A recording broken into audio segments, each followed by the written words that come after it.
دوستو، حجاج بن یوسف کے بارے میں کون نہیں جانتا؟ خلیفہ ولید بن عبد الملک کے دور میں حجاج بن یوسف کے تعلقات خلیفہ کے ساتھ بہت اچھے تھے۔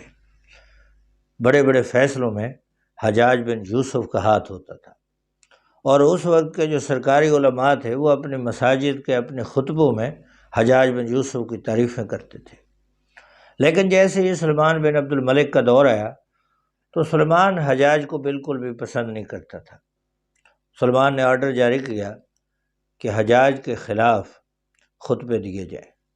حجاج خود تو اس وقت فوت ہو چکا تھا، تو ایک مولانا صاحب کہنے لگے کہ یہ کیسے ہوگا، ہم کئی سالوں سے اس کی تعریفیں کرتے رہے ہیں، وہی لوگ ہیں، وہی ممبر ہے، اب کس منہ سے اس کے بارے میں شکایتیں کریں گے۔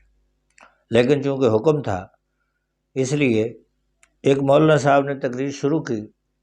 اس نے کہا، لوگوں، یہ غلط فہمی بھی بڑی عجیب چیز ہے کہ یہ غلط فہمی انسان کو کسی اچھے سے اچھے بندے کو برا سمجھنے پر مجبور کر دیتی ہے اور کسی برے آدمی کو اچھا سمجھنے پر مجبور کرتی ہے۔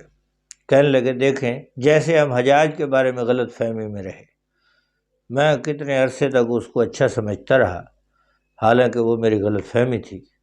اب مجھے معلوم ہوا ہے اور میری غلط فہمی دور ہو گئی ہے کہ حجاج تو ایسا گندا اور فلاں آدمی تھا۔ ناظرین، ہماری عدالتوں کا بھی یہی حال ہے۔ میاں نواز شریف صاحب کو تمام کیسوں سے بری کر دیا گیا۔ یہ وہی کیس تھا جس میں وہ نائل ہو کر جیل میں گئے اور لندن میں گئے، لیکن ہماری عدالتوں کی جو غلط فہمی تھی وہ اچانک دور ہو گئی۔ اگر ہم عدالتی تاریخ کو دیکھیں تو ہماری عدالتوں کی تاریخ بھی بنو امیہ کے سرکاری مولویوں سے ملتی ہے۔ ایک زمانے میں جج بشیر کو میاں نواز شریف صاحب کے بارے میں غلط فہمیاں تھیں، کسی کیس میں ضمانت نہیں ملتی تھی۔